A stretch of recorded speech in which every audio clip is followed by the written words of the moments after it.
gravar no meu... Tá? Então, estou colocando aqui para gravar. Então, voltando um pouquinho, vou voltar um pouquinho para falar das aulas, tá?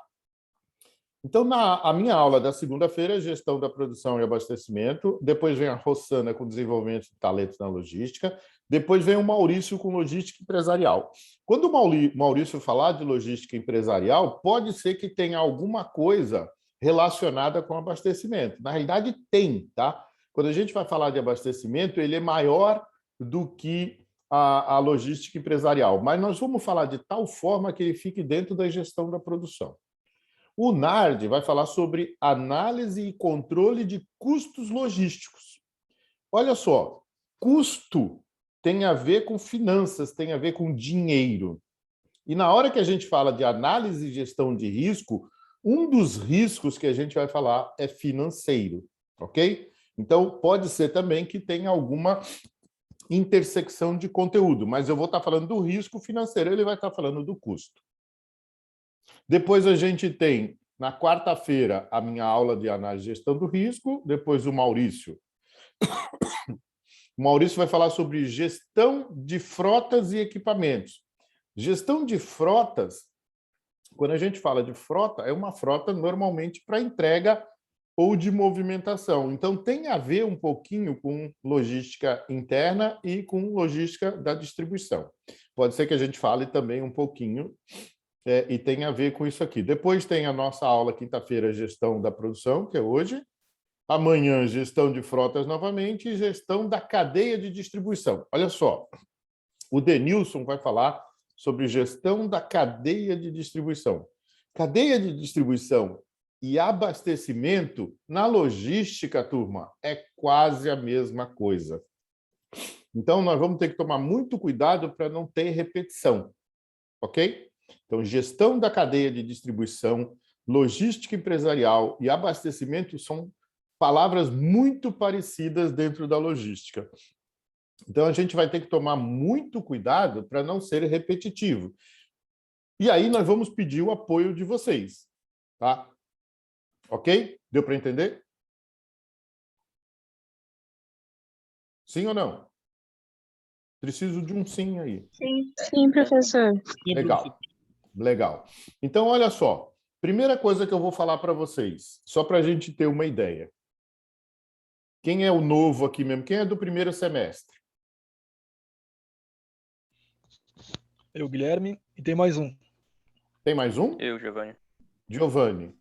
O Luiz é do segundo semestre. Certo, Luiz? Sim, professor, isso aí, eu e o Igor. Cadê o Igor?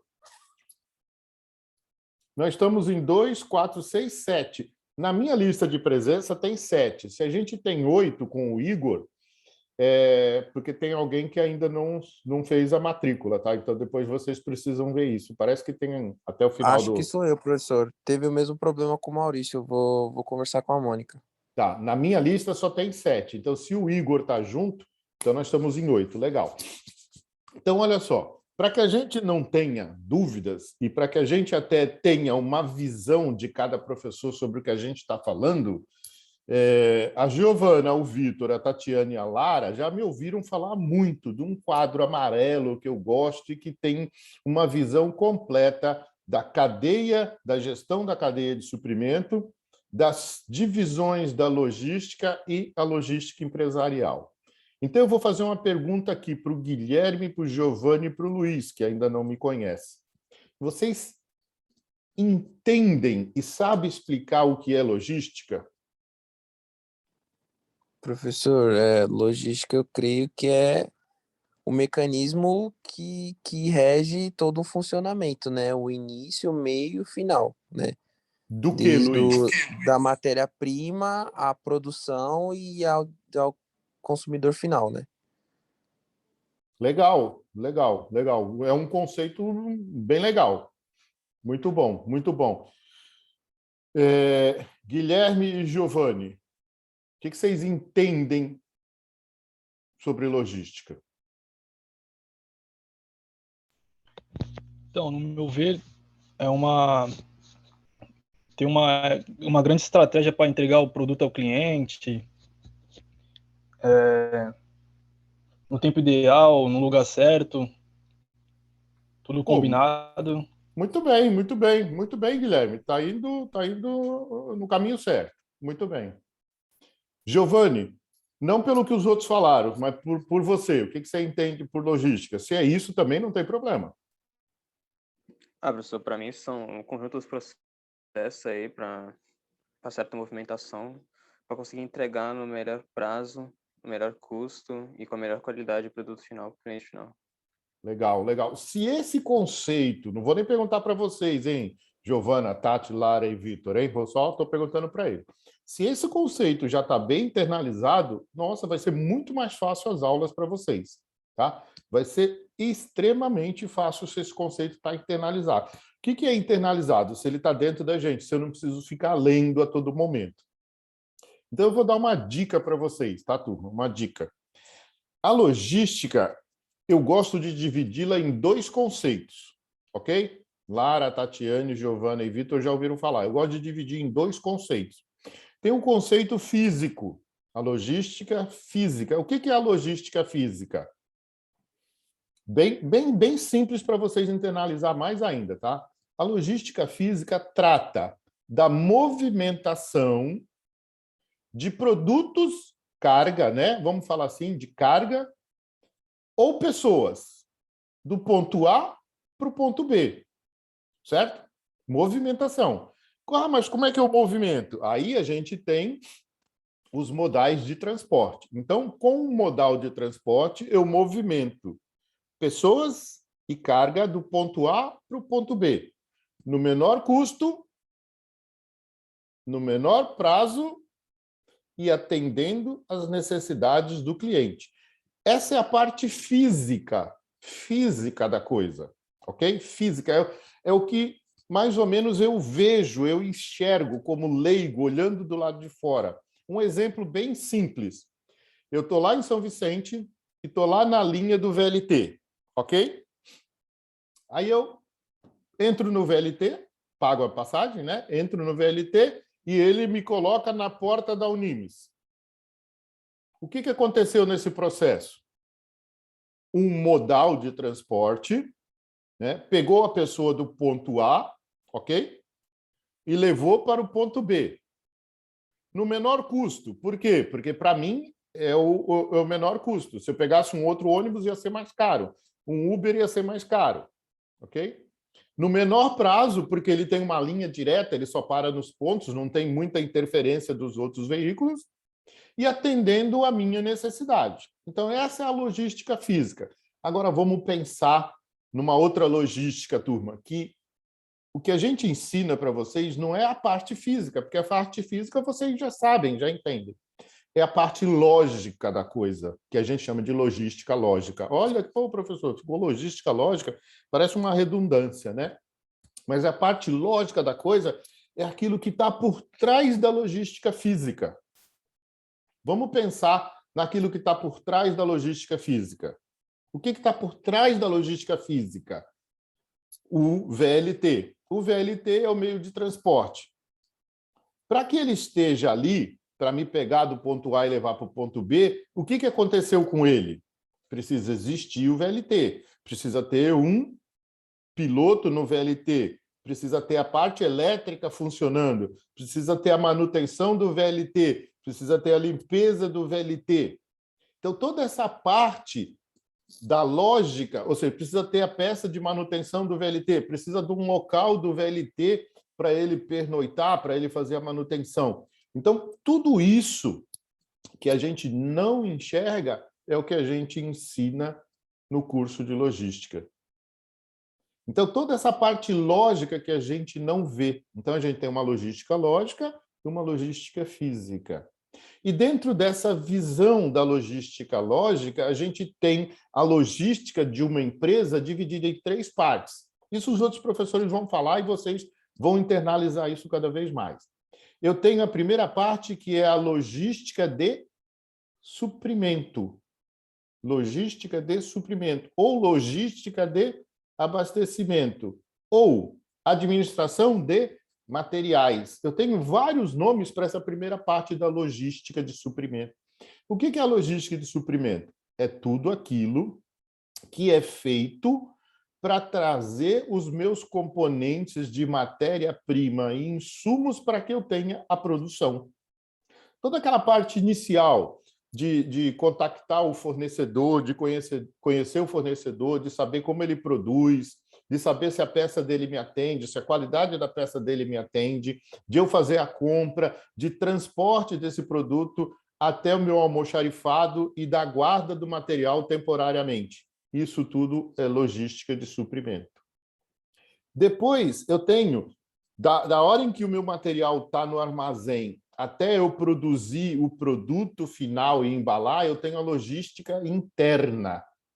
A logística interna tem a ver assim, a matéria-prima já está pronta no almoxarifado, certo? No armazém, no nome que vocês quiserem, ela está lá. Agora eu vou começar a produzir, por exemplo, eu vou fazer a manutenção no vagão do VLT. Então eu vou lá no almoxarifado, pego uma peça, na hora que eu pego a peça, eu já estou fazendo logística interna.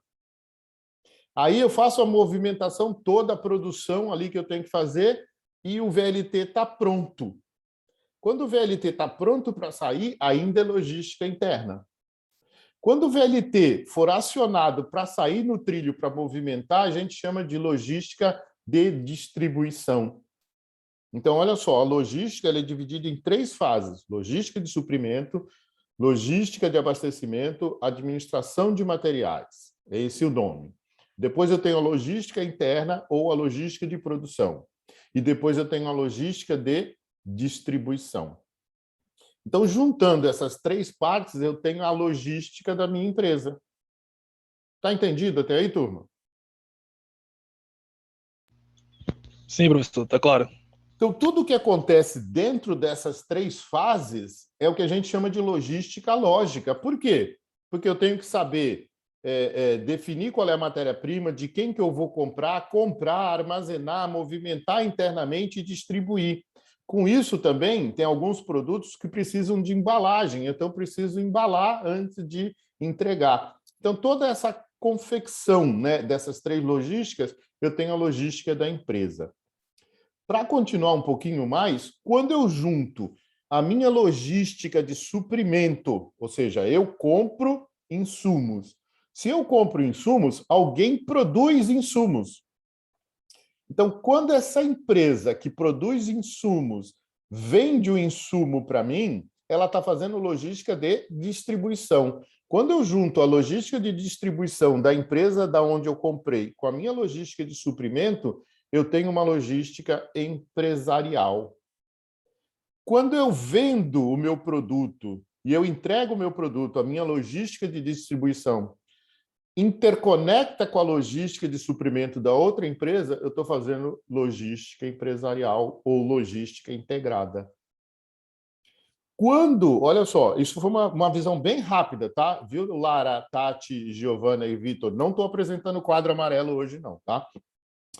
Quando eu junto o primeiro fornecedor da minha cadeia com o último cliente, o cliente final dessa cadeia, eu chamo isso de cadeia de suprimento. Ou aquilo que vocês já ouviram falar, Supply Management, Supply Chain Management, ou seja, gerenciamento da cadeia de suprimento.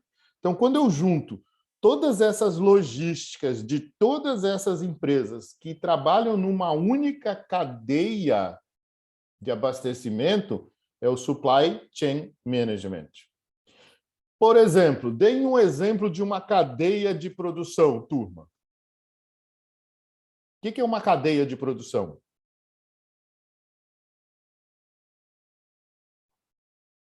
Vamos lá, exemplo, turma.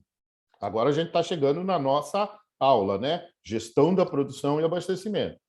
O que é uma cadeia de produção? Vamos, turma, igual ontem, rápido. Eu pergunto e vocês na lata respondem. Estão me ouvindo? Quando a gente tem desde o do fornecedor até a matéria-prima, até produzir, até entregar para o cliente final?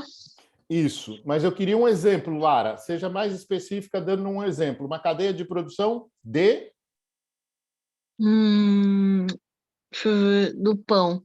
A gente vai ter o trigo virar farinha, além de comprar os outros componentes e acabar parando na padaria. Na padaria, não chegou no cliente final.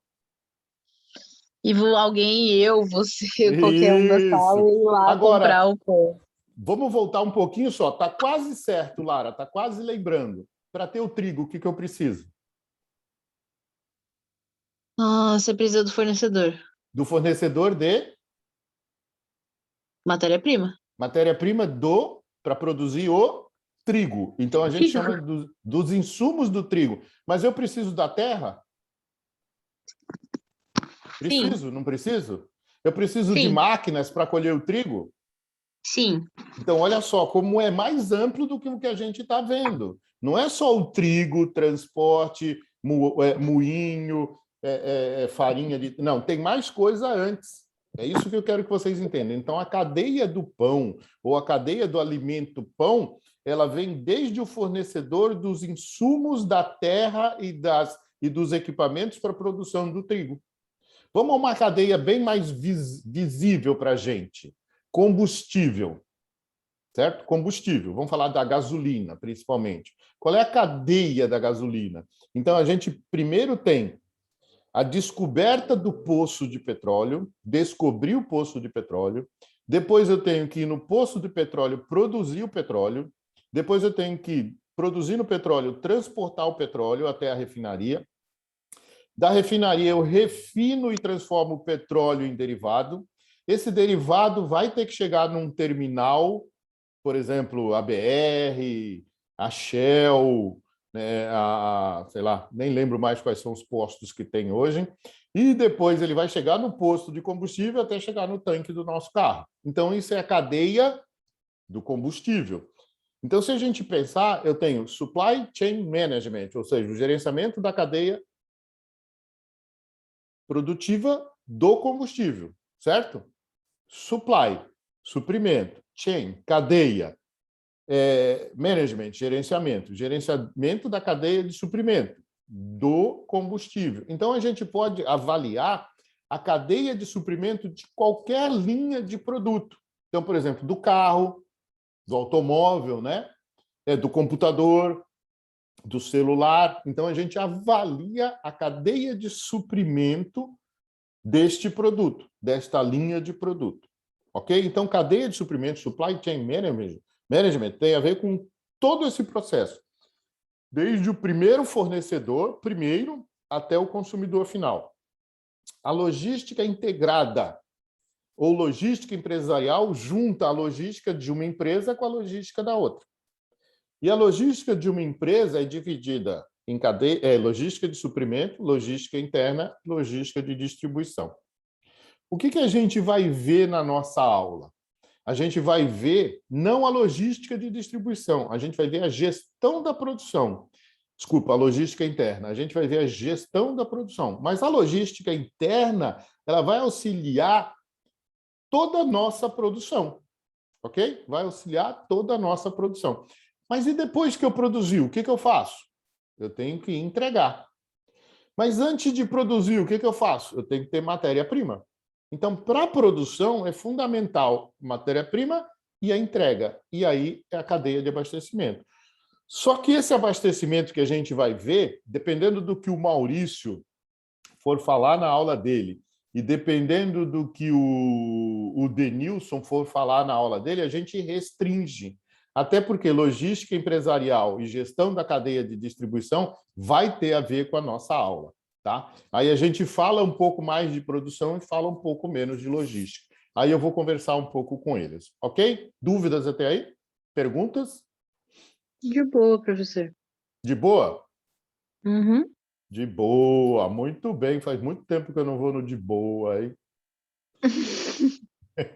Então, turma, vamos lá, dividir aqui com vocês a nossa apresentação. Aquilo que eu falei ontem, né? Eu deixei a aula ontem porque ela tem menos horas e a gente tem bastante conteúdo, bastante exercício. Não que a gente não tenha aqui, mas lá talvez eu tenha que correr mais. Então, aqui eu vou conversar com vocês.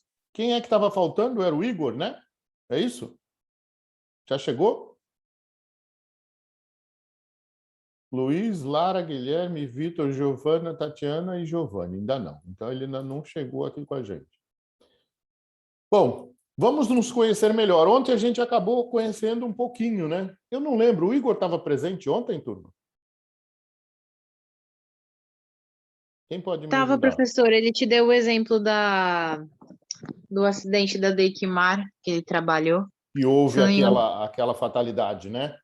Aham. Tá, legal. Então tá. Então a gente já se conheceu um pouco melhor ontem, legal.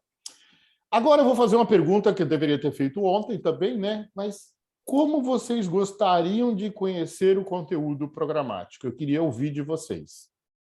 Assim, do jeito que a gente fez ontem, foi legal? Queria ouvir comentários, feedback, retorno. Ah, professor, eu gostei do jeito que você explicou ontem. Eu achei que estava bem, assim, autoexplicativo. Não precisava de muito rodeio para poder entender. Tá? É lógico que a parte de ontem foi até um pouco mais fácil, Lara. Mas o grande problema é que, em alguns momentos, existem conteúdos que a gente fala muito. E aí eu queria que vocês, né, alertassem quando a gente começa a falar muito, e parece que vocês estão entendendo, e às vezes, se você desligar em qualquer momento daquilo que eu falei, se perde. É a mesma coisa se você fizer um curso online. Se você olhar para a TV, olhar para o celular, você perde aquele conceito. Então, o grande problema das matérias são os conceitos, mas eles têm que ser dados, né? Quanto mais fácil a gente puder falar sobre os conceitos, que nem eu falei, supply chain management, logística empresarial e logística dividida nas 3 fases, fica mais fácil de entender. Mas não é sempre assim que você vai ver a coisa, né? Tem hora em que o conceito ele tem que ser dado e ele é maçante.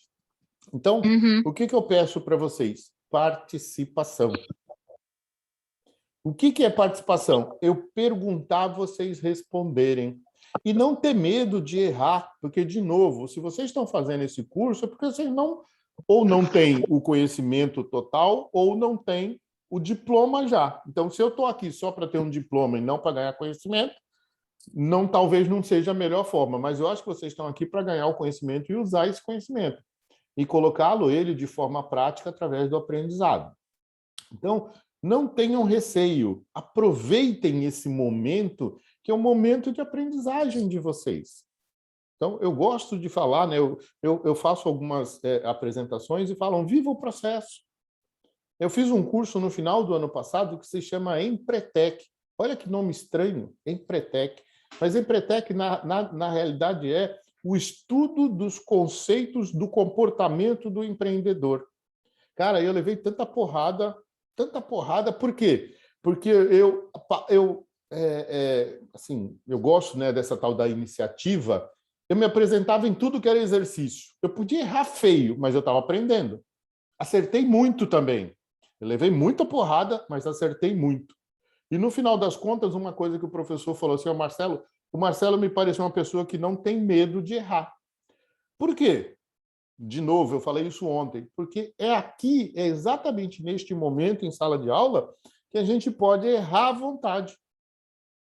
Na realidade, não é errar. Olha só, eu gosto do conceito daquele cara que inventou a lâmpada. Vocês sabem qual é o conceito dele? Sabe quem inventou a lâmpada? Thomas Alva Edison. O Edison, ele conta nas histórias dele que ele inventou 10.000 formas de como não fazer a lâmpada. Imagine se esse cara desistisse. Não existia a lâmpada antes dele, tá? Aquele filamento que tem na lâmpada, eu não estou falando dessa lâmpada fluorescente, não. Estou falando daquela lâmpada antiga, amarelinha, com um bulbo dentro, com aquele filamento, né? Ele inventou. Mas olha só, para ele inventar a lâmpada, ele inventou 10. Antes eu falava em 2, né? Mas eu vi um filme novo dele. Ele inventou 10.000 formas de não fazer. Não é errou. Olha só a diferença, né? Eu gosto dessa concepção. Não é errar, formas de não fazer. E se eu sei que essa forma que eu fiz não deu certo, eu não posso fazer de novo, né? O que se chama de burrice é tentar resultados novos fazendo da mesma forma. Isso é o conceito assim, mais legal que eu tenho de burrice.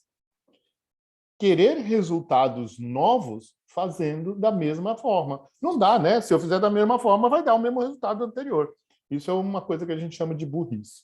Então, não tenham receio. Então, eu gostaria muito da participação de vocês.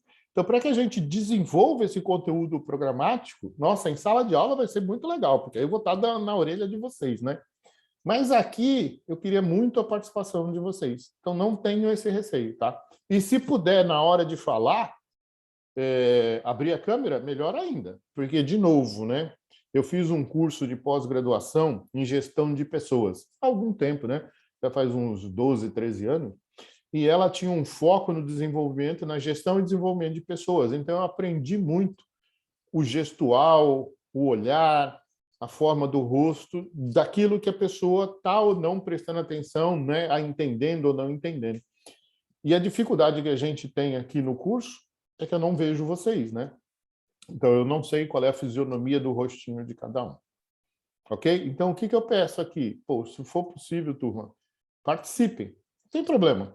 Né? Ontem vocês participaram e, pô, na minha concepção, acho que foi 100% de acerto. Né? 100% de acerto. Então, não tem problema. Bora lá.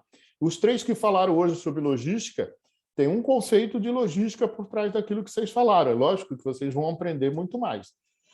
Mas está numa condição boa já. Bom, e aqui, né, vamos fazer um acordo quanto ao uso do vídeo e do áudio. Então, eu gostaria muito, né, que vocês participassem. Quando eu perguntar alguma coisa, alguém tem que responder para mim, sim, não, para que eu saiba que vocês estão participando. E o áudio, né, é fundamental para isso. Agora, o vídeo, se puder abrir, eu agradeço. Se não quiser, né, eu não estou preparado hoje, aí eu peço para vocês, e se fosse presencial, vocês não tinham que estar preparados? Certo? Então, sei lá, pega um cantinho aí da casa, professor, está bagunçado, a minha cortina não está limpa, pega um cantinho que tem um fundo branco. Olha só, tá vendo ali? Ó, eu coloco algumas coisas aqui, os meus produtos, alguns livros, e é o que vocês estão vendo, nada mais. Só isso. Tem uma alternativa, não sei se vocês conhecem, de mudar o fundo. Aparece só o rosto de vocês. Aí vocês podem aprender. Dúvidas até aqui? Tranquilo. Muito bom, Lara, é isso que eu quero ouvir. Agora vem uma coisa que eu falo muito e a gente tem que repetir muito. Oi, querida, tudo bom? Olha só, a pirâmide do aprendizado. Olha só, isso aqui é muito legal. Vocês podem ver em qualquer lugar. Os professores adoram falar sobre isso. A fonte é o Edgar Dale, de 1969, e ela funciona assim, turma. Pirâmide do aprendizado. Eu vejo e eu esqueço. Eu ouço e eu lembro. Eu faço e eu compreendo. Foi um cara aí muito, né, vagamente conhecido, chamado Confúcio. Então, olha só, para eu compreender algo, eu tenho que fazer. Por isso que a gente chama de pirâmide do aprendizado. O que eu passo para vocês é ensinamento. Ensinamento é mais ou menos assim, eu vejo ou eu ouço, que é o que eu falo para vocês. Agora, na hora em que vocês fazem, vocês começam a compreender. Já segundo Edgar Dale, depois de 2 semanas, nós lembramos de, olha só, 2 únicas semaninhas. Se eu somente ler, né, eu lembro 10% do que eu leio. Depois de 2 semanas. Caramba, então eu vou ter que ler um livro várias vezes? Lógico, se você só lê o livro. Se você coloca aquele livro, né, para ouvir, olha só, já aumenta em 20% do que ouvimos, mas desde que eu não tenha ruído, desde que eu preste atenção. E se eu estiver lendo, ouvindo e vendo, já aumenta para 30%. Olha só, depois de 2 semanas. Agora, se eu assistir um filme, eu guardo 50% do que eu vi e ouvi. Se eu participo de uma discussão, que é o que eu pedi para vocês, olha só, 70% daquilo que a gente discute, vocês vão lembrar. Provavelmente daqui a 2 semanas, vocês vão lembrar dos causos de ontem, dos acidentes que a gente comentou ontem. Por quê? Foi participação de vocês, foi vocês que interagiram, vocês que falaram, vocês que reviveram aquele momento ao comentar sobre aquele momento. Muito legal. E o último, olha só, fazer uma simulação teatral, ou seja, fazer algo, por isso que a gente pede para vocês apresentarem o trabalho. O trabalho, ao ser apresentado, é por causa disso. 90% do que falamos e fazemos, a gente consegue ainda guardar. Mas se a gente não fizer isso, então por isso que a gente chama de habilidade é treino. Então, aquela turma, olha, eu não gosto nem de falar dos outros esportes, porque eu adorei ver skate e surf. Adorei. Cara, fazer o que aquele pessoal faz no skate é muito treino. É muito, muito, muito, muito treino. Ou seja, é fazer a simulação teatral muitas e muitas e muitas e muitas vezes. Aí ele ganha habilidade. Diferente dos nossos jogadores de futebol, que o cara acha é o suprassumo, né? A última Coca-Cola do deserto, e não é.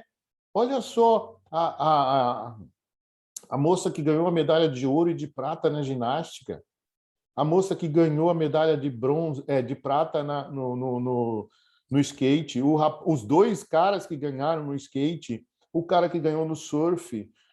Cara, é muita habilidade. E para chegar nesse ponto é muito, muito exercício. Então, não é à toa que a gente vai sair do generalista para o especialista. Já vou falar sobre isso aqui para vocês. Vocês são jovens, vocês têm uma vida longa pela frente. Aí eu vou perguntar aqui para vocês responderem rapidinho. Eu vou fazer 58 anos o mês que vem. Eu vou fazer 58 anos no mês que vem. Lara, quantos anos você tem? Eu fiz 19 esse ano, professor. 19, Lara. Você entrou com 17, né? Luiz, quantos anos você tem, Luiz? Fiz 23 esse ano, professor. 23. Guilherme, quantos anos você tem? Fiz 20 esse ano. Vitor, quantos anos você tem? Eu estou chamando por quem está aqui comigo, tá? Por quem eu estou vendo.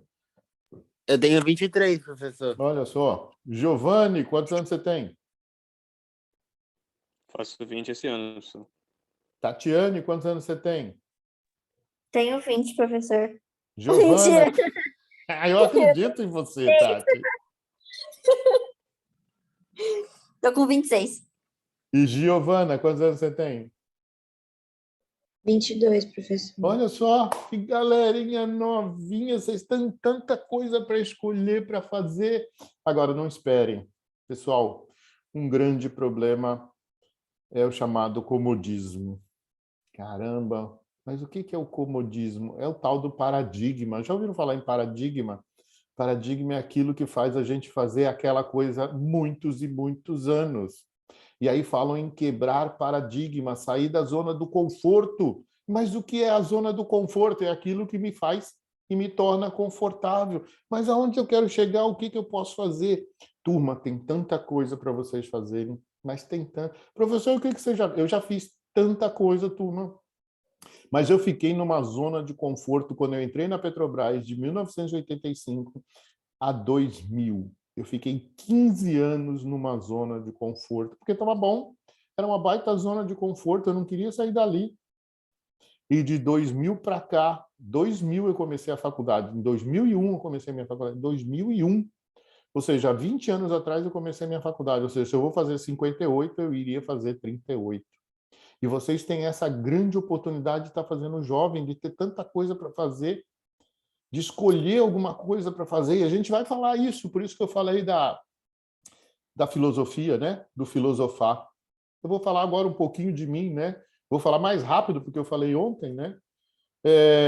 No meio acadêmico, relembrando, né? Eu tenho um curso de mestrado, eu fiz um curso de mestrado em desenvolvimento de projetos de inovação em produtos, então por isso que eu adoro inovação, adoro empreendedorismo, adoro pesquisa.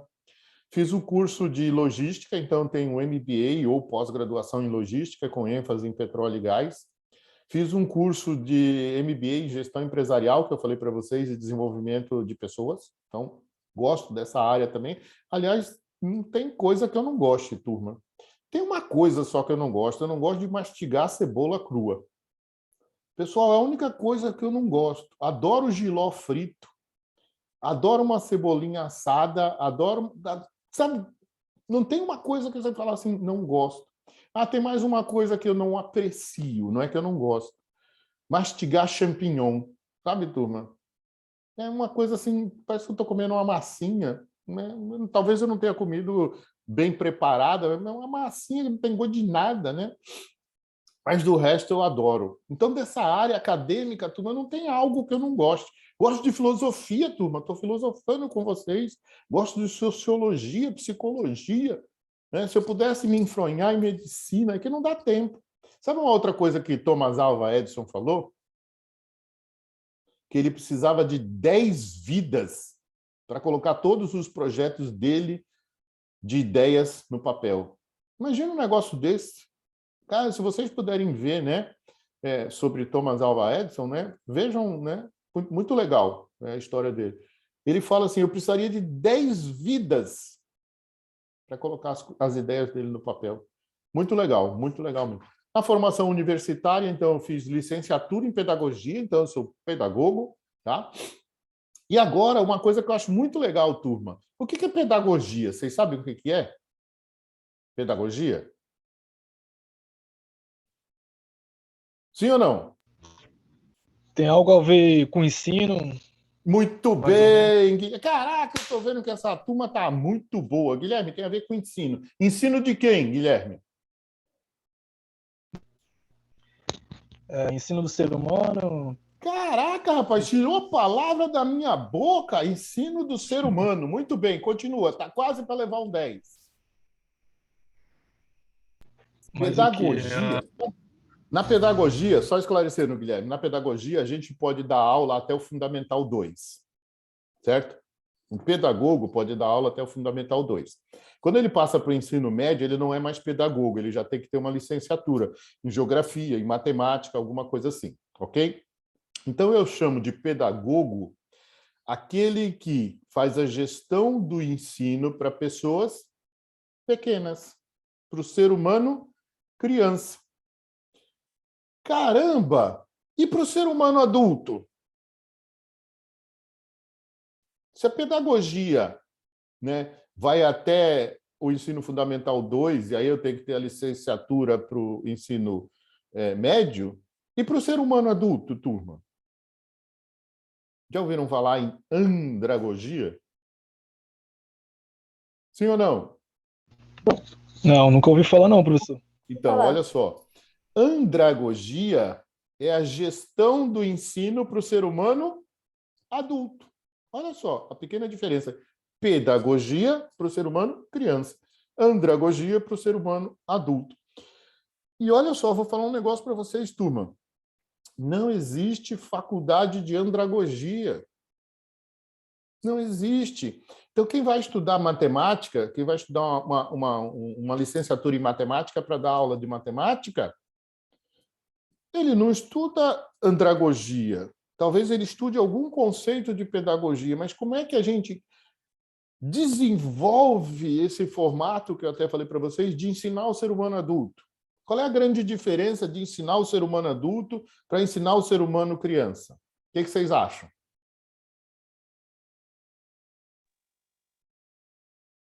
O tipo de. Essa pergunta é a diferença, né? Só É, para ver se. O tipo de. Eu fugi a palavra agora. É, a pedagogia e a andragogia. Não é só a palavra, né? Quando você tem na pedagogia, você faz o estudo para fazer a gestão do ensino para o ser humano criança. E a gestão do estudo para o ser humano adulto é a pedagogia, a andragogia. Mas qual é a grande diferença entre ensinar para o ser humano criança e ensinar para o ser humano adulto? A forma que você vai lecionar as coisas, porque para criança você vai assimilar de um jeito diferente, você vai poder explicar de uma forma mais lúdica, e com o adulto você vai ter que explicar de uma forma mais diferente, uma linguagem diferente. Mas por que, Lara? Você tem razão, você está certíssima. Por quê? Por que você tem que ter essa diferença entre um e o outro? Porque são idades diferentes, mundos diferentes. Exato, mas tem mais coisa ainda, eu vou te perguntar mais coisa. Porque eles estão em idades diferentes, exatamente isso.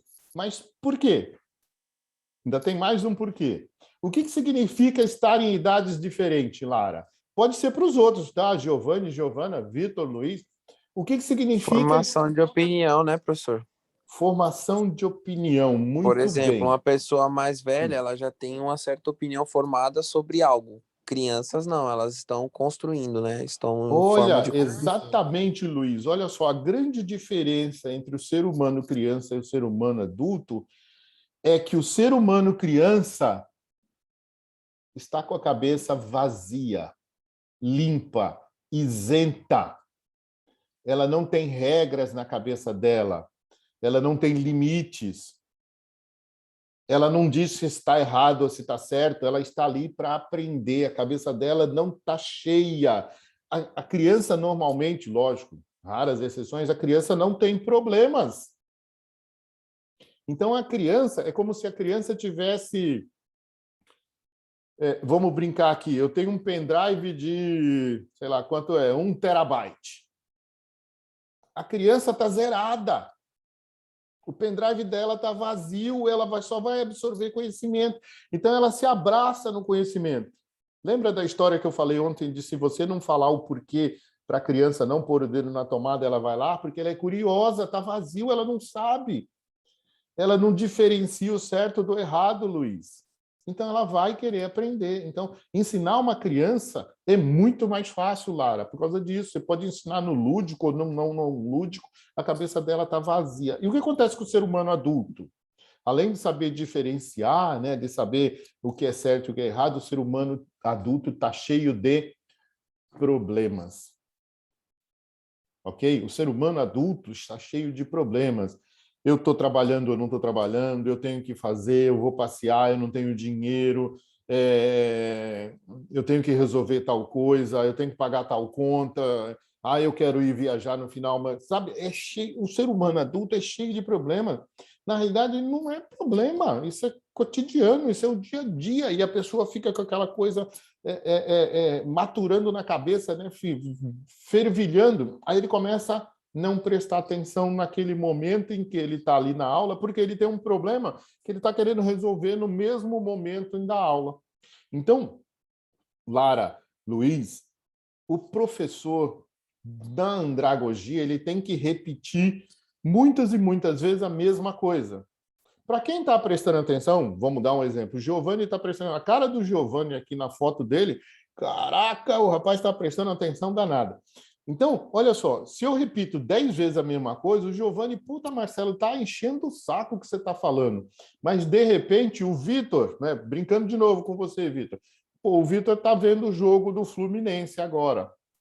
Aí ele olha para o jogo, olha para mim, olha para o jogo, olha para mim, não escutou nada, não entendeu nada, não sabe nem quanto está o jogo e nem o que eu falei. Então, às vezes, acontece isso, tá? Então, o ser humano adulto é complicado. Por isso que eu gosto de ver o rosto de vocês, ver o que está fazendo. Por isso que eu chamava a atenção de vocês com o uso do celular. É complicado, né? Mas a gente repete. É o papel do andragogo, né? Repetir até cansar vocês e vocês começam a internalizar aquele conteúdo, que é isso que a gente vai fazer. Então, quando eu fiz esse curso, né, foi para isso, para entender um pouco mais o ser humano. E aí eu entendi o que era a pedagogia e o que era a andragogia. Mas, vou falar para vocês, turma, dos 3 anos que eu fiz, ou seja, 6 semestres, agora já voltou a ser 4, de pedagogia, eu só tive uma aula de andragogia. E eu reclamei, né? Assim, não é possível, dentro da pedagogia, você só ter uma aula de andragogia. E no restante não tem andragogia, tem filosofia, psicologia, sociologia, mas não tem andragogia. Isso eu acho errado, porque o ser humano tem que aprender como lidar com o ser humano adulto, principalmente um professor, tem muito. Bom, o que eu fiz também? Fiz tecnologia em gestão pública, por quê? Porque eu tinha uma ideia de colaborar com a gestão pública, não consegui, dentro dos meus projetos, colaborar ainda com a gestão pública. E na Unimes, de 2001 a 2004, eu fiz o bacharel em administração, na época tinha ênfase em transporte e logística. Na parte profissional, né, de 2020, eu fundei uma empresa chamada Best Twice, ela tem comércio, importação e exportação dentro do seu KINAI, mas a gente está voltado para outras coisas. Eu estou desenvolvendo 2 projetos em paralelo, um chamado Fight Meter e um chamado Segredos da Pesquisa. Também tenho sociedade com uma outra pessoa, né, que é a Elizabeth Amaral, e a gente tem uma empresa de consultoria, assessoria e representação desde 2016. Na parte profissional, eu estou dando aula na Unimes desde 2010, né? Também estou dando aula numa faculdade chamada Play, desde 2020. Desde 2020 eu fui convidado para dar aula no curso de administração e EAD, então também estou lá nessa faculdade Play. E trabalhei no sistema Petrobras de 1985 a 2016, quando eu me aposentei. Quase tudo na área de logística do sistema Petrobras. Então, está tudo aqui. Ok? Perguntas aqui? Tranquilo, turma? Não, professor, tranquilo. Tá bom. Beleza. Então, vamos lá. Dentro do plano de ensino agora, turma, nós vamos falar do plano de ensino de gestão da produção e abastecimento, ok? Beleza? Só para esclarecer, o Zoom de hoje não cai, tá? O Zoom de hoje é sequencial até o final da aula. Então, dentro da disciplina Gestão da Produção e Abastecimento, nós vamos ter 80 horas, ou seja, 2 períodos por semana, então a gente tem uma carga horária melhor. Essa carga horária está dividida em 60 horas teóricas, a gente pode diminuir um pouco, e 20 horas práticas. O que a gente chama de prática? São os exercícios, tá? O exercício de fixação que eu gosto muito de falar para vocês. O que a gente vai ver na nossa ementa? A evolução dos conceitos da gestão da produção, processos de operações e produção, gestão da qualidade, gestão da cadeia de abastecimento como um novo modelo competitivo e gerencial, e aí eu vou ter que falar um pouco com os outros 2 professores, práticas e iniciativas atuais na supply chain management, ou seja, na área de abastecimento, mas desde que os outros professores não falem também, compra e gerenciamento de estoque e operadores logísticos. Provavelmente o Maurício e o Nardi vão falar um pouco sobre compras e gerenciamento de estoque. Então, a gente diminui, fala mais sobre produção e fala mais sobre as questões da logística interna. Competências gerais que são esperadas, é a mesma lá do de ontem, tá? Então, vocês podem ver, é igualzinho, o aluno deverá, tudo isso aqui é o que o MEC espera. Objetivos gerais, a gente coloca os objetivos do curso. Objetivos específicos, nós temos o do curso e o da disciplina. Quais são os objetivos desta disciplina? Então, fornecer ao discente embasamento teórico acerca dos conceitos da gestão da produção e do abastecimento, torná-lo apto a diferenciar os conceitos de processo de operação e produção, fundamentos para os usos nas empresas, os usos ou o uso, né? Fornecer ferramentas, métodos mais usuais para os processos de operação e produção e ferramentas da qualidade. Ou seja, quando a gente fala em produzir, parece que é algo tão simples e automático, mas não, existem lá metodologias, ferramentas para falar sobre produção e existem metodologias e ferramentas para falar sobre qualidade. Possibilitar ao discente que se torne capaz de analisar as necessidades e aplicabilidade do abastecimento como um novo modelo competitivo e gerencial e identificar as necessidades de aplicação dos operadores logísticos. Voltando à área da produção, a gente vai falar muito em desempenho, indicadores de desempenho, indicadores de resultado, faltou escrever isso aqui, tá? Mas a gente vai ver bastante, e produtividade, ok? Dentro da área de produção, eu vou falar sobre produtividade. Conteúdo programático. Então, evolução e conceito da gestão da produção, processo de operação e produção, gestão da qualidade dentro dos processos de operação e produção. Então, a gente vai falar de eficiência, eficácia e efetividade, tá? Que é o desempenho, que é o resultado e que é a produtividade. Beleza? Mecanismo de ensino-aprendizado é o mesmo, a gente colocou aqui aulas expositivas usando material e recursos de multimídia. Então, as aulas expositivas podem ser presenciais ou à distância, ok? A forma de avaliação é a mesma. A bibliografia, né? Vocês já falaram que não tem projeto integrador, então talvez vocês nem usem muito a bibliografia, mas aqui está para vocês consultarem bem essas bibliografias. Então, nós temos logística empresarial, que é sempre bom ter esses livros, mas a gente vai usar muito mais esse Correia, Administração da Produção e Operação. Ok? E no cronograma? Então, o cronograma é desenvolvido aqui para que a gente siga praticamente esse cronograma e a gente tenha o conteúdo dado de acordo com esse cronograma. Pode ser que a gente tenha que ajustar alguma coisa. Isso é o esperado, tá? Então, para cada conteúdo, a gente deve ter lá o seu exercício de fixação. Olha lá. Exercício de fixação no dia 23/8, no dia 6/9, no dia 27/9. Tudo são exercícios que a gente vai dar em função do conteúdo que a gente passou. Perguntas? Perguntas? Não, professor. Não, né? Não, professor, Então, nenhuma. Então, olha, a professora Mônica hoje falou que as aulas as aulas lá no Moodle estão sendo colocadas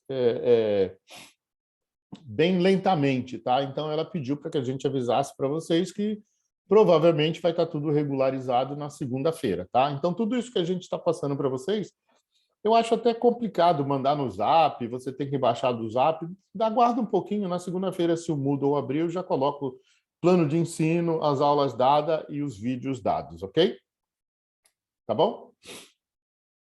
Bom, ainda dentro da tal da filosofia, turma, uma coisa que eu gosto, né, de falar com vocês é essa coisa da percepção, né? Percepção é uma coisa muito particular, tá?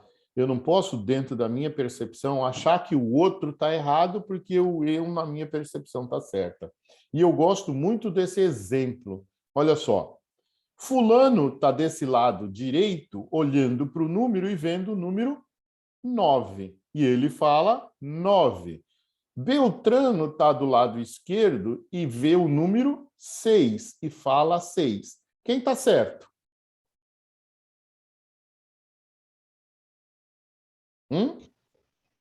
Nenhum os dois, na verdade, né? Isso. Tipo, cada um tem a sua visão, certo? Certo. Quem está errado? E ninguém também, nenhum dos dois. Mas eu posso dizer que o número 9 pode gritar com o número 6 e falar que o 9 está certo e o 6 está errado? Não. Não. Então, turma, esse é um conceito que eu queria passar para vocês, porque nós estamos numa fase da política em que, se você não gosta de um, para aquele um, automaticamente você gosta do 2. Olha só, extremismo. Pessoal, assim, quem sou eu para falar, né? Mas o extremismo é a pior coisa que existe. Então, o extremismo dentro da política é esquerda e direita. Será que só existe 6 e 9?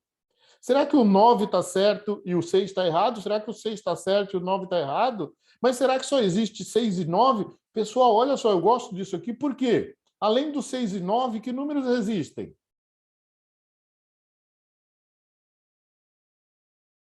Um, dois, três. 1, 2, 3, 4, 5, 7, 8 e 0. Que eu, compondo esses números, eu faço o número que eu quiser.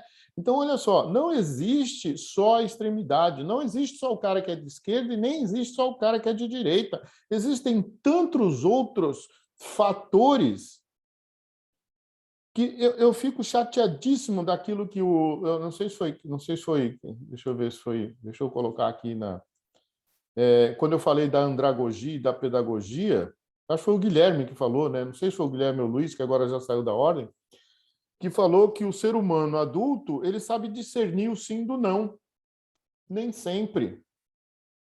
Porque se ele tiver nessa condição dele estar vendo 9 e o outro lado que está vendo 6, ele falar que o 6 está errado e o 9 está certo, ele não está discernindo o sim do não, o certo do errado, porque ele está vendo só sobre o ponto de vista dele.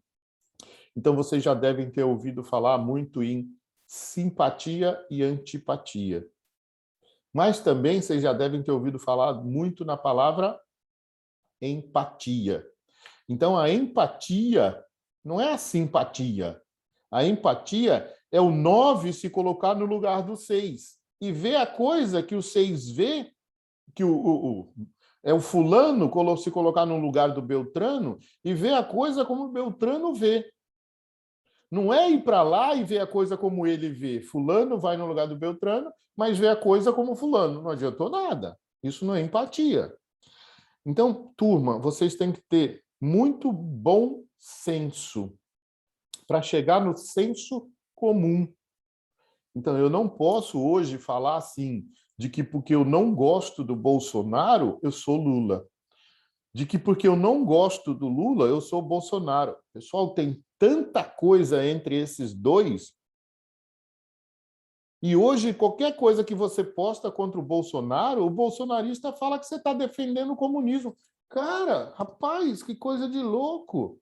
Qualquer coisa que você fale hoje contra o Lula, o cara fala que você é um fascista.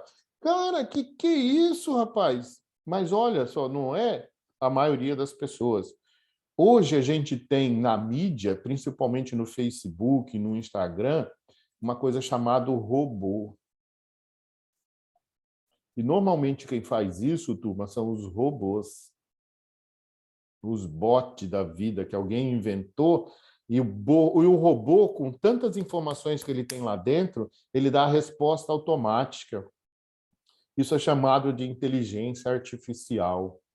Isso não é bom, porque ele não discerne a coisa do certo e do errado. Discerne o que eu quero. Se eu quiser colocar um bot no Facebook para responder alguns posts, eu coloco. Olha só como é que pode.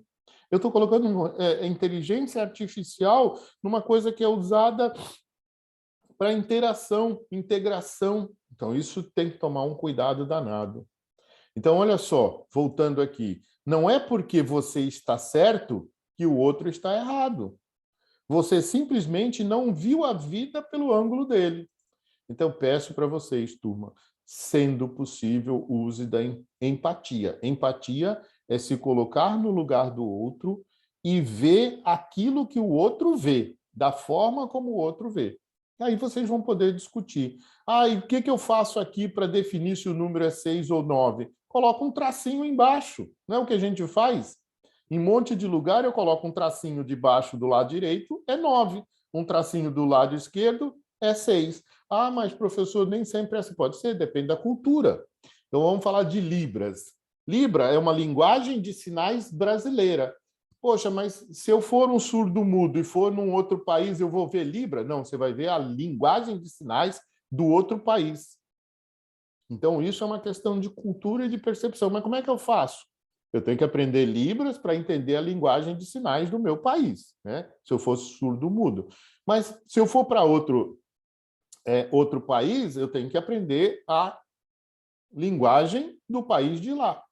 Então, isso tudo é uma questão de empatia. E como é que eu uso isso? Praticando, turma. De novo, a gente fala da prática. Não adianta só eu falar e não fazer, né? Então, o ensinamento, ele é legal, mas a prática é melhor ainda, porque é só com a prática que eu pego a habilidade. Então, como é que eu faço isso? Se ponha no lugar, vocês são 7, tem o outro rapaz, né, que não entrou ainda, o 8º, aí vocês se dividem em 2 grupos. Mas eu gosto do partido da esquerda, aí o outro grupo gosta do partido. Se coloquem, né, troquem, 2 vai para um lado, 2 vai para o outro. É lógico, turma, que ninguém aqui vai querer que vocês sejam iguais. Não tem como, né? Nunca vocês vão ser iguais, vocês vão ser sempre diferentes, tá? E isso é bom. Mas a gente tem que ter as nossas sintonias. Então, por exemplo, vamos falar assim, o Vitor é palmeirense e o Giovani é corintiano. Ah, o Giovani vai se colocar no lugar do Vitor e o Vitor vai se colocar... Não, vai ser muito difícil, né? Essa coisa do time é muito difícil, mas do ponto de vista do 6 e do 9, é importante vocês terem essa visão, né? Ver o que o outro está pensando, da forma como o outro está pensando, ok? Ainda dentro da nossa filosofia, olha só, o mistério gera curiosidade, e a curiosidade é a base para o nosso aprendizado. Então, aquilo que eu falei da criança ontem, não adianta só eu gerar curiosidade, né? Nesse caso, se eu sei o que acontece se eu colocar o dedo na tomada, eu tenho que falar por que você não deve e qual a consequência.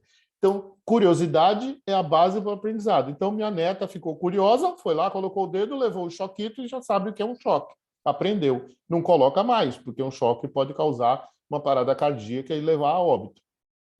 Mas no nosso caso, Edson, ele testou 10.000 vezes uma forma e descobriu 10.000 vezes como não acender a lâmpada.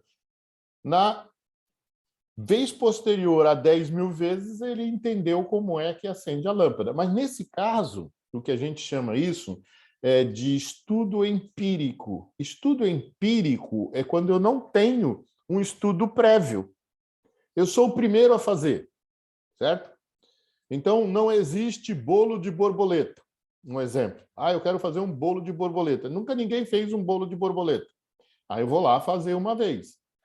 Ficou ruim, faço duas, ficou ruim, faço três, ficou ruim, faço quatro, ficou ruim. Ou eu decido continuar fazendo, ou eu falo, pô, não dá para fazer um bolo de borboleta, nunca vai ficar bom. Isso chama-se, a curiosidade vai gerar base para o aprendizado. Agora, quando a gente já tem aprendizado, turma, a gente faz pesquisa.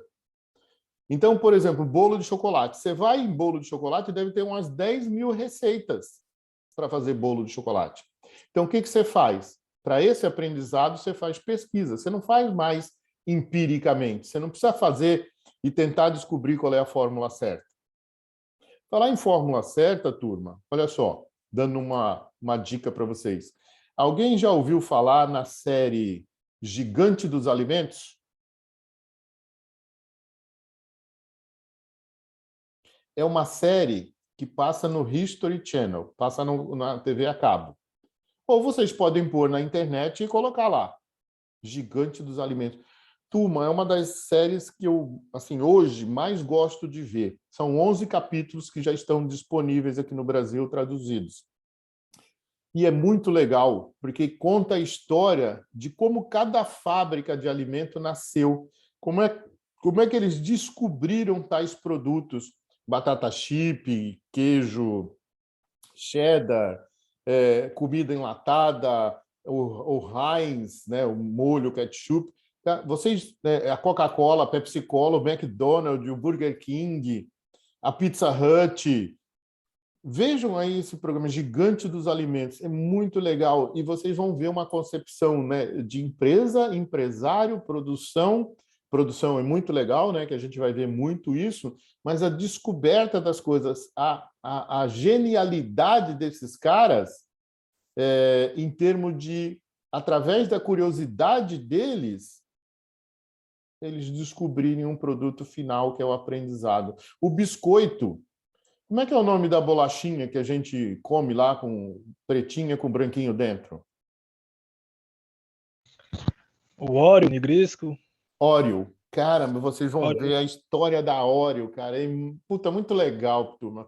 Vejam, se tiverem tempo, Gigante dos Alimentos. São 11 capítulos que tem no History aqui traduzido já, mas deve ter outros lá dos Estados Unidos. Muito legal.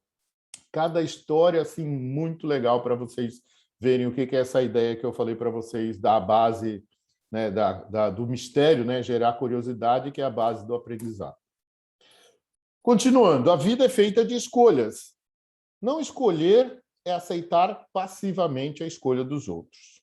Então, só para ter uma ideia, né, de que a gente, a cada momento, a gente escolhe. Quando a gente acorda de manhã, a gente escolhe levantar ou não levantar. Primeira coisa que a gente faz, né? Eu levanto ou não levanto? Se pegar o friozinho de hoje, dá vontade de não levantar, mas eu tenho minhas obrigações, tenho que levantar. Eu tenho que fazer as coisas, tenho que fazer. Então, né? Essa é a liberdade das escolhas. E essa daqui, pô, adoro essa daqui que eu falei para vocês hoje, né? Olha só, eu vivi 15 anos numa zona de conforto, turma. 15 anos, de 1980, 16 anos, né? 1984, quando eu passei no concurso, né? E entrei em 85, até 2000. A zona de conforto. Sentir-se. Por que eu estava numa zona de conforto? Porque eu estava me sentindo seguro e em controle. Olha só, seguro e em controle. Eu falei, caraca, mas né? Tá tudo tão bom, por que eu vou fazer algo diferente? E o que estimula a gente a fazer algo diferente? Né? São os momentos de impacto. Todo mundo tem seu momento de impacto. Aquele fato que aconteceu e que te impacta e faz mudar. Mas por que a gente não sai da zona de conforto? Olha só, por que a gente não sai da zona de conforto? Porque se a gente sair da zona de conforto, a gente acha que vai entrar numa zona de medo. A zona de conforto é aqui, ó, a minha zona de segurança. Se eu sair dessa zona de conforto, eu vou para uma zona de medo. Ter falta de autoconfiança. Eu sair da minha zona de conforto, tenho falta de autoconfiança. Vou procurar por desculpas e vou ser afetado pela opinião dos outros. Então, olha, todo mundo que fala, pô, você estava tão bem lá, por que você saiu? E agora, o que você vai fazer? Então, essa é a criação da zona do medo. Mas por que você sai dessa zona? Por que você sai da zona do conforto? Porque você quer chegar na zona da aprendizagem. Você não quer sair da zona do conforto para ir para a zona do medo, mas você passa por ela, porque todo mundo vai falar e você vai arrumar desculpa. Mas quando você fixa na zona da aprendizagem, você vai começar a lidar com desafios e problemas. Problemas, que é o que a gente vai ver na gestão de risco. Desafios, todas as oportunidades que a gestão de risco vai me dar. Nessa zona de aprendizagem, eu vou adquirir novas habilidades, que é o que vocês estão fazendo. Habilidades, fazer exaustivamente, até saber fazer bem. Posso fazer melhor? Posso, então vou fazer. Quando é que a menina lá de 13 anos vai ganhar a medalha de ouro? Quando ela fizer melhor do que a outra, do que a japonesa. Não tenho dúvida. E como é que ela vai fazer melhor do que a japonesa? Fazendo diferente da japonesa. Né? Se fizer igual, vai empatar. Se continuar fazendo do jeito que está fazendo, nunca vai ganhar da japonesa. E vai ter que estender essa zona de conforto. Então, a zona de conforto vai começar a crescer, e ela vai ficar no amarelo. Depois que ela aprendeu, olha só, adquiriu novas habilidades, sabe lidar com os desafios e problemas e estendeu essa zona de conforto, ela vai achar um propósito. Turma, não quero que vocês achem um propósito agora. Achar um propósito é algo muito grande. É algo talvez imenso. O que é o propósito? Né? É algo que está além dos objetivos. O objetivo é algo que está bem próximo. Então, terminar uma faculdade não é um propósito. Terminar uma faculdade é um objetivo. E para que eu termine a faculdade, eu tenho que ter metas. Cada meta é um semestre, né? É uma meta. Dentro dessa meta de um semestre, eu tenho que tirar 7 em todas as disciplinas. Aí, para cada meta que eu vou atingindo, eu vou completando aquele processo até atingir um objetivo. Mas o propósito é algo maior. É como se você falasse assim, eu quero, né, deixar um legado, eu quero deixar algo que o pessoal vai se lembrar de mim. O que seria um propósito? Por exemplo, escrever um livro, né? Fazer trabalho voluntário, ajudar pessoas. Mas como é que eu vou ajudar pessoas se eu preciso de ajuda? Não, por isso que eu falei que é algo um pouco maior. De repente, né, com a idade de vocês, não tem essa condição de achar um propósito. Mas você consegue conquistar objetivos, definir metas, viver sonhos, realizar sonhos, né? Colocar o sonho no papel e executar o sonho. Quando você consegue fazer isso, achar o propósito é muito difícil, tá? Você começa a estar numa zona de crescimento. Então, não é parar aqui. Aí, a zona de crescimento, você fez tudo isso. Achou o propósito, viveu o sonho, definiu meta, conquistou o objetivo. A sua zona de conforto virou essa coisa toda, você se sentiu conforto e seguro e em controle não faz mais nada. você faz o PDCA, gira o PDCA de novo, cria uma zona de medo, uma zona de aprendizagem, uma zona de crescimento, que foi o que eu fiz quando eu cheguei aos 37 anos. Aos 37 anos eu não era formado, estava numa baita zona de conforto. O que eu vou fazer e agora? Sabe o que aquele pressentimento de depressão, turma? Não que eu tive depressão, não. Mas o que eu vou fazer agora? É uma brincadeira que eu falo assim, quem escala o Himalaia? Chega lá no Himalaia, e agora? O que eu faço? Mas não é viver o processo. O que aquela pessoa fez para chegar lá no Himalaia? Né? Todo aquele processo que ele fez de adaptação, de tudo aquilo que ele fez para subir aquela coisa lá toda. Chegou, conquistou um objetivo. Isso é um propósito de vida? Não, é só um objetivo. O que ele vai fazer agora? Vai traçar outro objetivo, vai escrever um livro sobre tudo aquilo que ele fez para ajudar outras pessoas a chegar no Himalaia. Então, ele conquistou um objetivo, escreveu um livro, o propósito dele é ajudar as outras pessoas a chegar no Himalaia. Mas e depois o que ele faz? Depois que ele escreveu o livro e ajudou as pessoas a chegar no Himalaia? Vai definir outro projeto. Ele vai viver um outro sonho, vai definir novas metas, vai conquistar novos objetivos. E é isso que eu estou falando para vocês.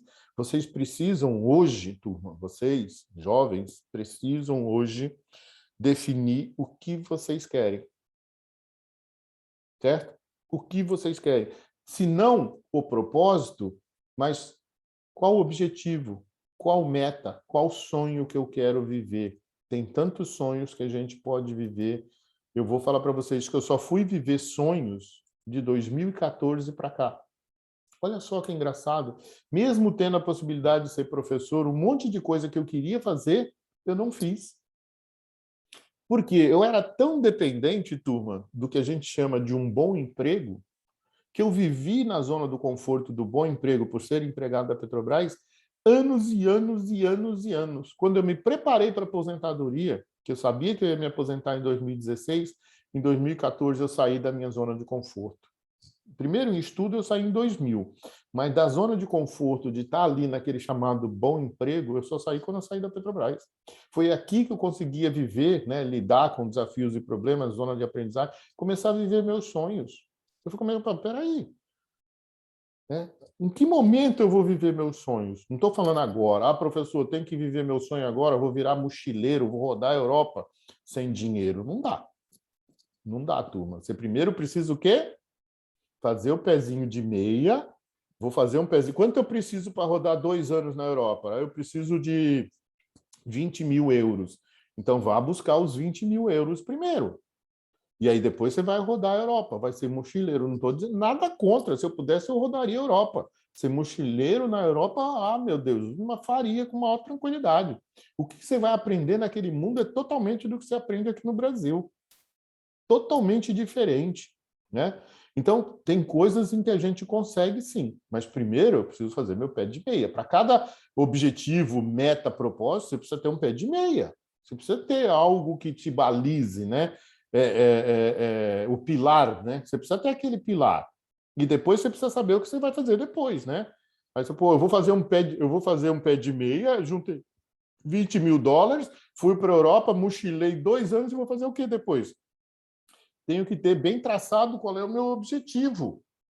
Dentro do meu objetivo, quais são as minhas metas? E achar meu propósito. Porque se o meu propósito é fazer um mochileiro 2 anos, é porque eu quero, né, encher minha bagagem de informações e depois usar essas informações.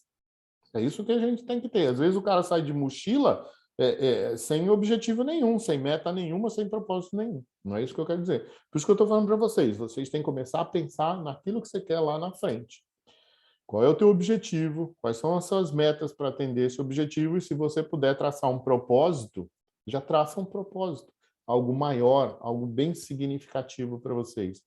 E eu tenho, assim, como ideia, né, já vi muito, né? Estou aprendendo muito nessa vida, né? Depois que eu me aposentei. A nossa história, olha só, a nossa história, ela só é lembrada até a primeira geração de netos. Depois, ninguém mais lembra da gente. Então, se você quer ser lembrado, se você tem como propósito ser lembrado, você tem que fazer algo além da primeira geração de netos. Deu para entender o que eu falei?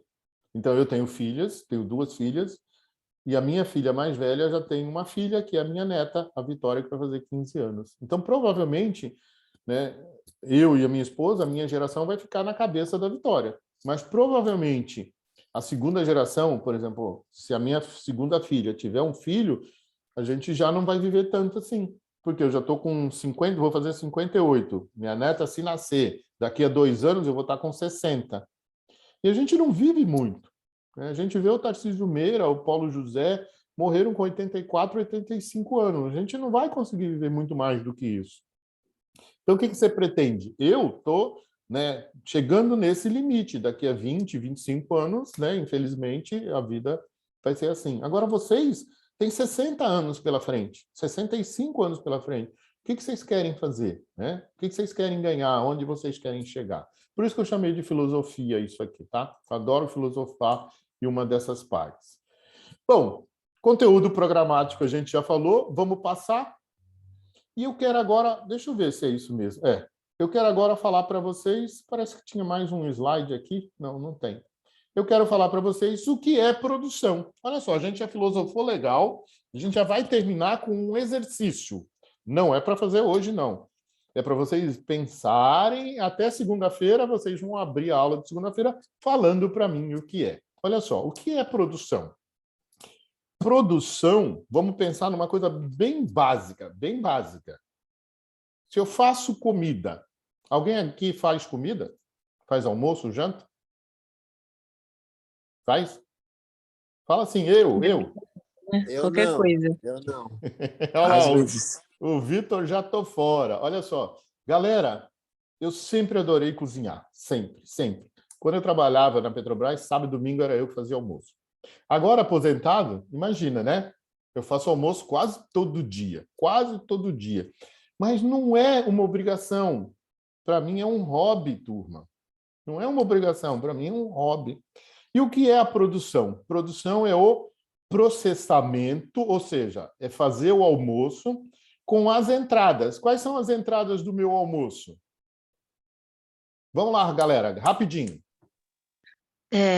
As coisas que você vai precisar para fazer ele. Isso, muito bem. É a matéria-prima e os insumos. Qual é a diferença de matéria-prima e insumo? Rápido, rápido.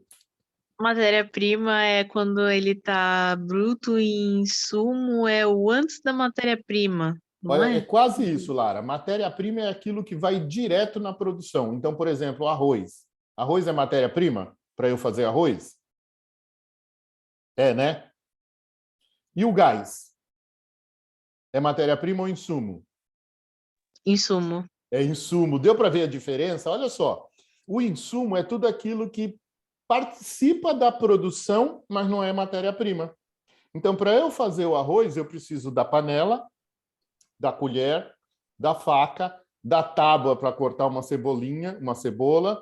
Tudo isso faz parte da produção. São insumos, mas não é matéria-prima. Matéria-prima é o arroz, a cebola, o alho, o óleo, a água. Tudo aquilo que participa lá dentro da panela é matéria-prima. Tudo aquilo que participa do processo que não é matéria-prima é insumo. Eu, cozinheiro, sou insumo ou matéria-prima? Insumo. Insumo. Muito bem. Deu para entender a diferença entre insumo e matéria-prima? Os dois estão na produção, só que um está lá dentro, lá no meio. E o que é a saída? O que é a saída? São os pratos, é o almoço em si. Então, para eu produzir uma alimentação, uma comida, eu tenho as entradas, o processamento, que é toda a cocção, né, que a gente chama, que palavra bonita, cocção, eu faço o alimento através da arte de cozinhar e eu tenho o almoço pronto. Mas o que participa mais do almoço? E a mesa pronta? E a toalha? E os talheres? E os pratos? E os copos? Tudo isso faz parte do meu processamento. E aí, o que eu gosto de ouvir no final, turma? O feedback. O que eu gosto de ouvir no final? Que delícia! Tava uma maravilha! Parabéns, mestre Cuca! Feedback. Mas pode vir um feedback que está salgado, né? Não pode? Sim? Pode, né? Então, feedback é importante para que você mude as entradas e o processamento. Pô, colocou um pouco a mais de sal. O que que houve? Onde eu estava pensando que meu irmão soltou um pouco mais de sal. Só que entre essa entrada e a saída tem a tal da eficiência. A eficiência é a forma de fazer, a melhor forma de fazer. Eficiência tem a ver com forma de fazer. E eu acrescentei esse quadrinho que é eficácia. Eficácia é o resultado. Não adianta eu ser bom e atrasar. Pô, eu prometi o almoço para 1h. Que horas são? 1:45 e nada. Aí o pessoal chega, caraca, estou morrendo de fome, acabou minha hora de almoço, e agora? O que eu vou fazer? Se vira, eu estou fazendo. Eu gosto de fazer bem, eu vou fazer muito bem, mas só vai sair 3h da tarde. Então eu não estou sendo eficaz. Olha só, eficácia tem a ver com resultado prometido, que é o almoço pronto 1h. Então, imagine se eu sou bom e gosto de ficar fazendo almoço, demoro 2 horas para fazer o almoço, que hora que eu tenho que começar? Hein, turma? Que hora que eu tenho que começar o meu almoço? Umas 11 horas, 11 10 horas. horas.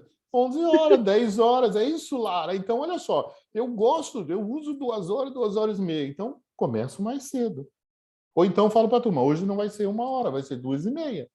Então, tudo isso tem a ver com feedback, eficiência e eficácia.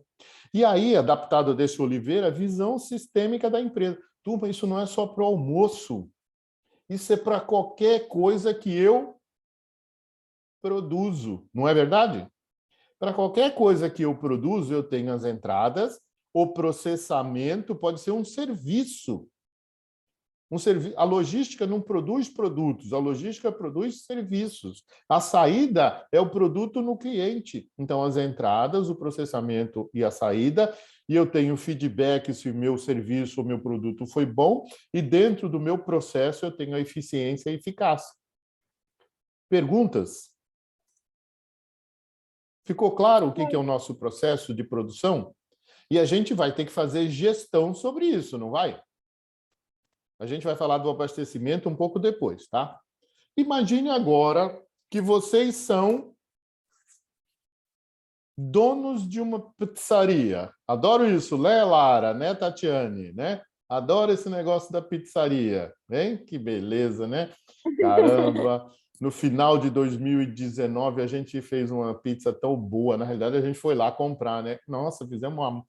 Ficaram sabendo disso, né? Nossa, a gente A fazia... gente estava lá, professor. Não, foi no final de 19? Começo de 2020, a gente fez uma pizza lá e o senhor fez a gente fazer o exercício depois.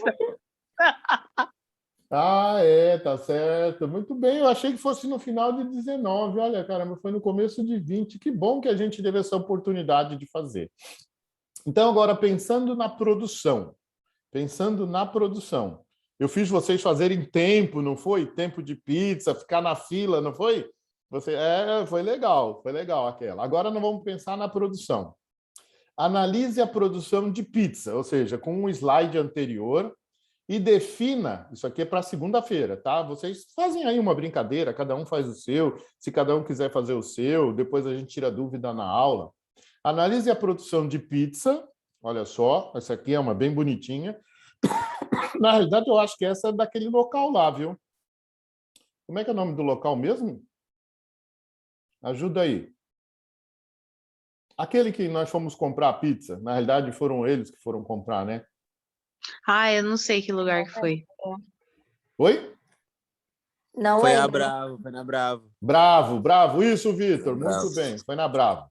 Eu acho que essa foto é da Bravo. Tá bem bonitinha, eles são bem organizados, né? Que a gente contou tempo de pizza. Agora a gente vai fazer uma outra coisa, né? Analise a produção de pizza, pode ser da Bravo, e defina como seria os inputs e outputs desse processo. Então, de acordo com o que a gente viu, inputs é entrada, outputs é saída, tá? Inputs, entrada, output, saída desse processo. Agora, em função da sua produção, custeie e precifique o seu processo. Estamos falando só de pizza. O que é custear? Então, vamos falar assim, eu escolhi para fazer uma pizza de mussarela. Então, a minha pizza vai ser de mussarela. O meu processamento é para fazer uma pizza de mussarela e eu tenho que ter aqui no final uma pizza de mussarela pronta. Então, eu quero que você custeie, ou seja, quais são as entradas, quanto eu tenho de custo de matéria-prima e de insumo, matéria-prima e insumo são duas coisas, para fazer a pizza e quanto que essa pizza tem que custar. Dúvidas?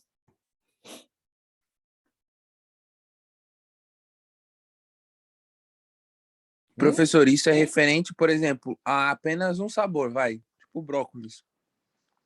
Aí eu tenho que fazer todo. Uma pizza de brócolis, Luiz. Tem brócolis com mussarela, né? É isso que quer dizer. Ah, entendi. Não, é. É que é diferente. Aqui, tipo, é só para saber se, tipo, isso é referente a cada sabor, por exemplo. Isso, você escolhe um sabor. Ah, eu vou fazer uma de calabresa. Aí calabresa dá até para fazer puro. Mas eu vou fazer uma de calabresa com mussarela. Você escolhe. Na realidade, o grupo, eu gostaria de pelo menos 2 grupos. Tá? Ah, professor, não dá para fazer, vamos fazer em 3, em 4, vou fazer individual, vocês que definam. No máximo, desculpa, no máximo em 2 grupos, que nós somos em 8, no máximo 2 grupos, 4 e 4. Ok? Então, vocês vão pegar, escolher um sabor, qualquer um sabor que vocês queiram, né? Qualquer sabor que vocês queiram, desde que seja coerente, tá? Viu, Luiz? Coerente. Um sabor coerente. E vocês vão avaliar, conforme esse quadrinho aqui, as entradas, o processamento e a saída. E é lógico que vocês vão ter que ter eficiência e eficácia, ou seja, a melhor forma de fazer que dê o resultado.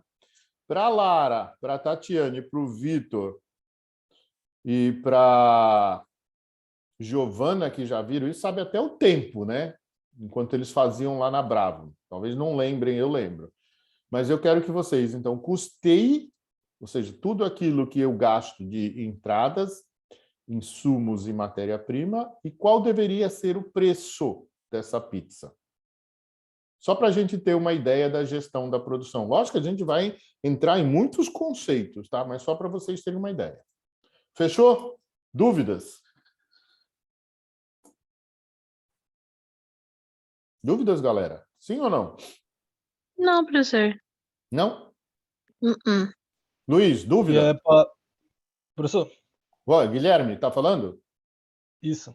E é Fala aí. para apresentar semana que vem, é isso? Isso, fazer uma breve apresentação. Olha, Guilherme, por exemplo, você vai falar, professor, eu escolhi a pizza de mussarela. Na minha avaliação, a pizzaria da esquina lá, que é do meu amigo, ele usa meio quilo de farinha, não sei o que, e custa R$12. Aí tem o processo, o pizzaiolo, o gás, ou a lenha, não sei o que, custa mais R$5. Deu 17 de custo. Mais a embalagem, R$1, deu 18. Então, eu preciso vender essa pizza para ter um lucro por R$28. É isso aí que eu quero ouvir. Feito? Tá bom, tudo Então, bem. o que a gente está fazendo? A gente está pegando toda uma modelagem e colocando no aprendizado. Mas como é que vocês vão aprender? Fazendo. Não tem outra forma de aprender que não seja fazendo. Senão é só ensinamento. Coloca ensinamento na cachola, não faz, não vai servir de nada. Daqui a 2 semanas você esqueceu.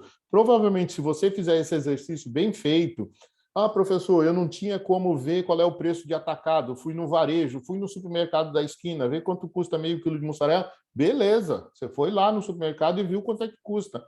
Meio quilo de farinha, mais água, mas você foi lá e fez. Quando você faz, você vai sentir isso. E aí vai até ajudar isso aí que você está fazendo lá na aula do NARD, quando for falar de custo. Beleza? Abrindo aí, desculpa. Guilherme, ok? Tá bom, entendi, professor. Obrigado. Luiz Rodrigues, ok? Professor, tudo certo. Tatiane, Beleza. ok? Ok, professor. Vitor Costa, ok? Ok. Giovana, ok? Giovana está caladinha hoje, Giovana. Ok, professor. Giovanni, ok, Giovanni? Ok, professor. Tá, então quem puder aí conversa com o Igor, né, que é que está faltando, né? De preferência no máximo 2 grupos de 4 pessoas.